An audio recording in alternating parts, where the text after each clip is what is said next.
He kept screaming in my son's ear until we found out the damage. My son is 14, and for the past few months, one of his classmates has been screaming directly into his ear as a joke. It started with something stupid. His classmate Tyler would walk up behind him in the hallway and yell, "Noah!" Noah would jump, Tyler would laugh, and that was it. The first few times, Noah didn't really care. Then Tyler started doing it every day. Sometimes he'd yell from across the classroom. Sometimes he'd get right next to Noah's ear and scream. Noah eventually told him to stop. He said, "Dude, seriously, don't do that." Tyler laughed. "Bro, chill, it's a joke." Noah told me about it one afternoon, but he didn't make a big deal out of it. I asked him if Tyler was bothering him. He said, "He's annoying, but whatever." A few weeks later, Noah started complaining that his ears were ringing. Then he started asking us to repeat things. I'd say something from across the room and he'd go, "What?" It happened enough times that I took him to the doctor. The doctor asked him a bunch of questions and then sent him for a hearing test. That's when we found out there was actually damage. The audiologist asked Noah if he'd been around loud noises recently. Noah didn't say anything. I asked, "Is there something you're not telling me?" He looked at me and said, "It's Tyler." Noah said, "He screams in my ear, like really loud."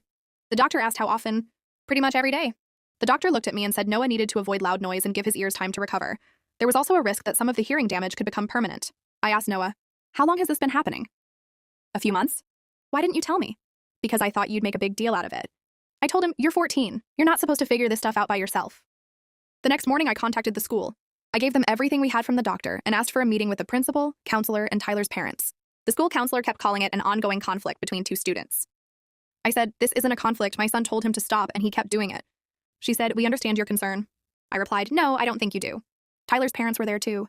His mom looked at Noah and said, "Tyler told us he was just joking around."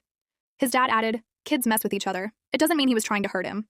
I asked, "Then why did he keep doing it after Noah told him to stop?" Nobody answered. Then Tyler finally spoke. He said, "I didn't know it was actually hurting him." I looked at him. "You knew he wanted you to stop?" "Yeah, but he never said it was that serious." Noah finally spoke. "I literally told you not to scream in my ear." Tyler said, "Okay, but you didn't say you were going to lose your hearing." "I'm 14. Why would I know that?" The room went quiet.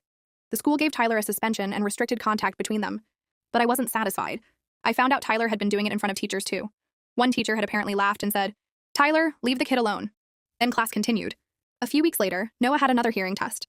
His hearing had improved in one ear, but there was still permanent damage in the other. On the drive home, Noah asked me, "Do you think Tyler knows what he did?" "I think he knows now." Noah looked out the window. "Good." That was all he said. Tyler later sent Noah an apology through the counselor.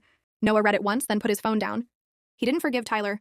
"And now my 14-year-old has permanent hearing damage because everyone thought it was just a joke."